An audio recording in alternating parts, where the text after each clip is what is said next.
अस्सलाम वालेकुम and welcome to my YouTube channel. I hope सब खैरियत से होंगे और बहुत खुश होंगे। तो आज मैं आपके साथ शेयर करने वाली हूँ ABC जूस यानी Apple carrot and beetroot juice की रेसिपी। ये रेसिपी बहुत ही ज़्यादा फ़ायदेमंद है, आपकी स्किन के लिए बहुत ही ज़्यादा ग्लो देती है और ब्राइट टू बीस के लिए ये बहुत ही ज़्यादा इंपॉर्टेंट है।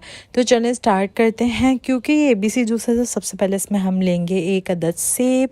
यहाँ पे जो है मैंने 1 अदद ही गाजर ली थी जिसको मैंने पहले से पील करके रख लिया था। और यहाँ पे मैंने बीटरूट यानी चुकंदर जो है वो 4 अदद लिए, क्योंकि मेरे पास जो चुकंदर थी उसका साइज़ बहुत ज़्यादा छोटा था, इसलिए मैंने इसमें 4 अदद लिए। क्वांटिटी आप अपने हिसाब से एडजस्ट कर सकते हैं जितना आप बना रहे हो। तो सबसे पहले यहाँ पे जो है वो बीटरूट यानी चुकंदर का छिलका रिमूव कर लेंगे। अच्छे से सारे जो हैं वो छिलके इसके रिमूव कर लेने हैं, क्योंकि जो है ये बीटरूट जो है हमारी स्किन के लिए बहुत ही ज़्यादा फ़ायदेमंद है, हमारे ब्लड के लिए बहुत ज़्यादा फ़ायदेमंद है। जो आजकल जो गर्मी है उस वजह से कलर बहुत ज़्यादा डल हो जाता है, तो ये जूस पीने से आपका कलर जो है वो बिल्कुल जो है वो एक फेस पे ग्लो आएगा। और आजकल जो ब्राइट टू बीस हैं उनको ये ड्रिंक ज़रूर ट्राई करनी चाहिए। इस तरह से मैंने सारे छिलके रिमूव कर लिए थे। अब जो है यहाँ पे मैंने गाजर को जो है वो ऑलरेडी पील करके रखा था, तो बस अब इसकी कटिंग होगी। कटिंग जो है वो मैं इस तरह से इसके छोटे छोटे पीस में कटिंग कर रही हूँ। आप जैसे चाहें इसको रफली कट कर सकते हैं, क्योंकि ये सब चीज़ें अच्छे से ब्लेंड हो जानी है। इस तरह से पूरी गाजर को हमने कर लिया है। गाजर जो है हमारी आंखों के लिए बहुत ज़्यादा मुफीद है, तो अगर आप चाहें तो इसमें और भी गाजर इसमें ऐड कर सकते हैं, लेकिन मैं सिर्फ 1 अदद ही गाजर इसमें ऐड कर रही हूँ। इस तरह से मैंने सारी गाजर को कट कर लिया, रफली कट कर लेंगे। गाजर कट करने के बाद अब आप देख सकते हैं इसको एक साइड पे कर देंगे। ये साइड करने के बाद अब हम इसमें कट करेंगे एप्पल डालेंगे। एप्पल में बहुत ज़्यादा आयरन होता है जो कि जो है हमारी बॉडी के लिए, हमारे ब्लड के लिए जो है वो बहुत अच्छा होता है। तो इस तरह से हमें इसके जो बीच का लेकिन सीड है इसको रिमूव कर देना, और इस तरह से इसके भी छोटे छोटे क्यूब्स जो है वो एप्पल के बना लेंगे।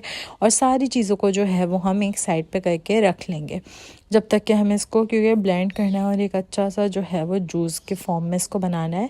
इस तरह से मैंने सारा जो है वो एक ही एप्पल लिया था, क्योंकि एप्पल का साइज़ थोड़ा बड़ा था। अगर आपके पास छोटे वाले हैं तो आप 2 से 3 ऐड कर लें, कोई मसला नहीं है। जितनी क्वांटिटी आप बनाना चाहें उस हिसाब से ऐड कर सकते हैं। इस तरह से इसको भी छोटे छोटे क्यूब्स में कट करके रख लेंगे। उसके बाद बारी है चुकंदर की यानी बीटरूट की। ये जो है वो सबसे मेन इंग्रेडिएंट है इस जूस का। तो इसको भी इस तरह से हमने छोटा छोटा जो है वो रफली कट कर लेंगे। रफली कट करने के बाद अब जो है हमारे पास ये इंग्रेडिएंट्स हो गए हैं। इसमें एक और इंग्रेडिएंट डलेगा जो कि मैं आपको बिल्कुल एंड में बताऊंगी, तो आपने वीडियो को स्किप नहीं करना और एंड तक ज़रूर देखना। चैनल पे न्यू है तो लाइक शेयर सब्सक्राइब करना मत भूलिएगा, बेल आइकन को भी ज़रूर प्रेस कर लीजिएगा। इस तरह से यहाँ पे अब जो है वो चुकंदर को हमने छोटा छोटा जो है वो कट कर लिया है। सारे फ्रूट्स जो हैं वो हमारे तीनों जो है जूस के इंग्रेडिएंट्स वो कट हो गए हैं।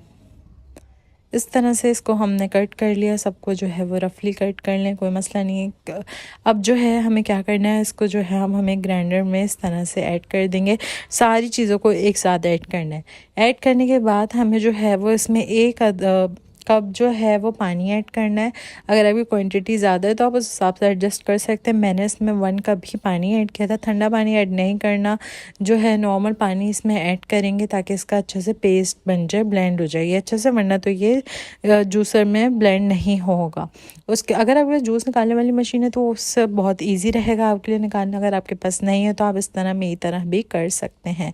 उसके बाद एक बोल लेंगे और इस पर जो है वो इस तरह से इसको हमें स्ट्रेन करना है अच्छे से, क्योंकि जो इसके कचरा बन गया है सारा उसको स्ट्रेन करना है। ये हम पी नहीं सकते हैं, इसीलिए हमें इसको बिल्कुल जो है वो फाइन सा कर लेना है। अब मैंने एक बोल में स्ट्रेनर रखा इस तरह, और इस तरह से 2-3 बार अच्छे से इसको स्पून मार लगाना है ताकि इसका जो है वो सारा जूस जो है वो निकल जाए। अब आप देख सकते हैं इसमें कोई जो है वो कचरा वगैरह कुछ भी नहीं रहा है। अब जो लास्ट इंग्रेडिएंट है वो है लेमन। यहाँ पे मैं हाफ़ लेमन का जूस ले रही हूँ। जो लोग लेमन को सूट करता है वो ले सकते हैं, जिन्हें सूट नहीं करता तो वो ना लें। अब जो है हम क्या करेंगे, इसको सर्व करेंगे। हमारा बीटरूट का जूस बनकर तैयार है फ्रेश एंड ग्लोई स्किन के लिए। आपने ज़रूर ट्राई करना है। कमेंट सेक्शन में मुझे फीडबैक देना मत भूलिएगा कि आपको आज की रेसिपी कैसी लगी। एंड या मिलती हूँ अपनी नेक्स्ट वीडियो में, तब तक के लिए अल्लाह हाफ़िज़।